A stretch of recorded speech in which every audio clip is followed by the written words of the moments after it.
Γεννήθηκα στη Θεσσαλονίκη το 1979. Από πολύ μικρός κατάλαβα, ένιωσα ότι μου αρέσουν τα αγόρια. Συγχρόνως, ωστόσο, ένιωθα πως αυτό ήταν κάτι που δεν έπρεπε να μοιραστώ με άλλους. Ήταν κάτι που έπρεπε να κρατήσω κρυφό, μυστικό, γιατί θα πλήγωνε τους γονείς μου, γιατί το φυσιολογικό ήταν τα αγόρια να γουστάρουν τα κορίτσια και με αυτόν τον τρόπο να βρούνε μετά από μερικά χρόνια μεγαλώνοντας τη γυναίκα που θα κάνει τα παιδιά τους. Όλες αυτές λοιπόν οι κοινωνικές δομές, με όλο το συντηρητισμό και τον σεξισμό και την ομοφοβία τους, οσμωτικά είχαν περάσει και σε μένα, παρά το μικρό της ηλικίας μου, όπως και περνούν σε πάρα πολλά παιδιά ακόμα και τώρα. Βέβαια η Ελλάδα του τότε, από την Ελλάδα του τώρα, ο κόσμος του τότε από τον κόσμο του τώρα, ευτυχώς διαφέρει πολύ. Σε κάποια πράγματα σαφώς έχει υπάρξει επιδείνωση, σε κάποια άλλα όμως ζητήματα κοινωνικών διεκδικήσεων, ισότητας, ισονομίας, σεβασμού στη διαφορετικότητα, έχουν γίνει τεράστια άλματα.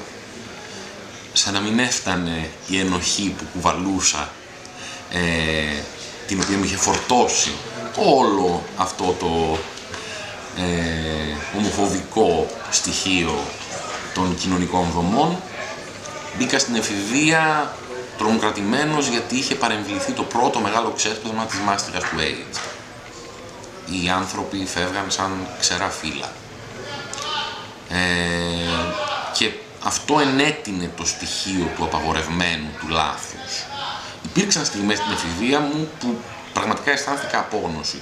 Και αυτό παρότι μεγάλωσα με δύο γονείς οι οποίοι ήταν κάθε άλλο παρά στενόμυαλοι. Ένιωθα ωστόσο πως αυτό που ήμουν, αυτό που ήθελα ήταν λάθος. Πέρασα πολλές φάσεις κατάθλιψης πολύ πιθανόν. Είχα δοκιμάσει ακόμα και να στραφώ στη θρησκεία, αλλά δεν τα κατάφερα να με κερδίσει. Κάποια στιγμή το coming out μου έγινε τελείως κατά λάθος, από μια γκάφα που δεν ήξερα ότι έκανα. Ήταν τα πρώτα χρόνια του ίντερνετ και εγώ δεν ήξερα καθόλου τι θα πει ιστορικό. Και ότι τα site που επισκέφτεσαι, τις φωτογραφίες που κατεβάζεις, κάπου υπάρχουν αποθηκευμένες. Ο πατέρας μου δηλαδή το έμαθε κατά λάθος, επειδή χρησιμοποιούσαμε τον ίδιο υπολογιστή και όχι επειδή κατασκόπευε. Σαφώς, όσο θυμάμαι την αντίδρασή του, δεν ήταν καθόλου δραματική, αλλά ήταν προφανές ότι αυτή η αποκάλυψη, παρόλο που δεν τον εξέπλητε, γιατί εγώ πιστεύω ακράδαντα ότι οι γονείς μας, όπως μας ξέρουν μέχρι τον πυρήνα μας, ξέρουν και τη σεξουαλικότητά μας, ξέρουν ποιοι είμαστε.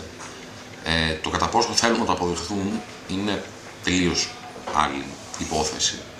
Θυμάμαι ωστόσο ότι ήταν σκυθροπός, γιατί μου είπε να προσέχω, γιατί και ο ίδιος είχε μεγαλώσει, ζούσε σε αυτόν τον κόσμο στον οποίο ζούσα και εγώ, και είχε μεγαλώσει έναν πολύ πολύ χειρότερο, στον κόσμο της παλιάς Ελλάδας, όπου ο ομοφυλόφιλος ήταν αντικείμενο χλέβης, περιθωριοποίησης, ήταν καταδικασμένος σε ισόβια μοναξιά. Ωστόσο ήταν μια μεγάλη απελευθέρωση αυτή, έστω και αν συνέβη ερήμην.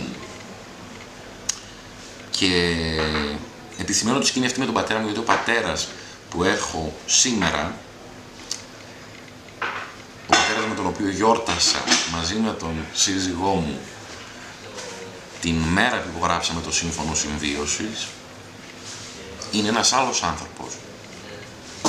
Ο πατέρας μου εκπαιδεύθηκε χάρη στην αγάπη και μέσα από την αγάπη, και επειδή μαζί του εκπαιδεύθηκε και η κοινωνία. Και αυτό το πράγμα έμαθε βλέποντάς με πλάι σε έναν άντρα ευτυχισμένο για 2, 3, 5, 10, 12 χρόνια. Πλέον κατάλαβα ότι οι πολύ πιο ομοφοβικές απόψεις με τις οποίες είχε μεγαλώσει, από αυτές που είχα μεγαλώσει εγώ, ήταν λάθος. Ότι ο γιος του δεν κινδύνευε να ζήσει δυστυχισμένος, δεν κινδύνευε να βρεθεί αποσυνάγωγος χωρίς ανθρώπους να τον αγαπούν. Και πραγματικά αυτό που θα ήθελα να πω, επειδή ξέρω ότι είστε πολλά και τα αγόρια και τα κορίτσια που τραβάτε πολύ μεγάλο ζόρι, γιατί βρίσκεστε σε κάποιο σημείο της εφηβείας σας έχετε νιώσει αυτή την επιθυμία, την καθόλου φυσιολογική, την καθόλου ανθρώπινη επιθυμία για άτομα του ιδίου φύλου. Έχετε περάσει τους έρωτες και τις καψούρες σας όπως περνάνε όλοι οι έφηβοι και υπάρχουν κάποιοι στο περιβάλλον σας οι οποίοι δημιουργούν το ζόρι που νιώθετε, οι οποίοι σας κάνουν να νιώθετε ενοχή, γιατί είτε δεν θέλουν να αποδεχθούν αυτό που είστε, είτε γιατί δεν έχουν περάσει ακόμα από αυτή την εκπαίδευση για την οποία μίλησα πριν και την οποία είναι στο χέρι σας να τους δώσετε. Είναι στο χέρι σας να μιλήσετε ανοιχτά για αυτό που είστε. Αν μου δινόταν η ευκαιρία, δεν θα το είχα αφήσει στην τύχη. Τα πράγματα, οι εξελίξεις που πιθανώς φοβάστε, είναι πάντα πολύ χειρότερες από ό,τι συμβαίνει στην πραγματικότητα.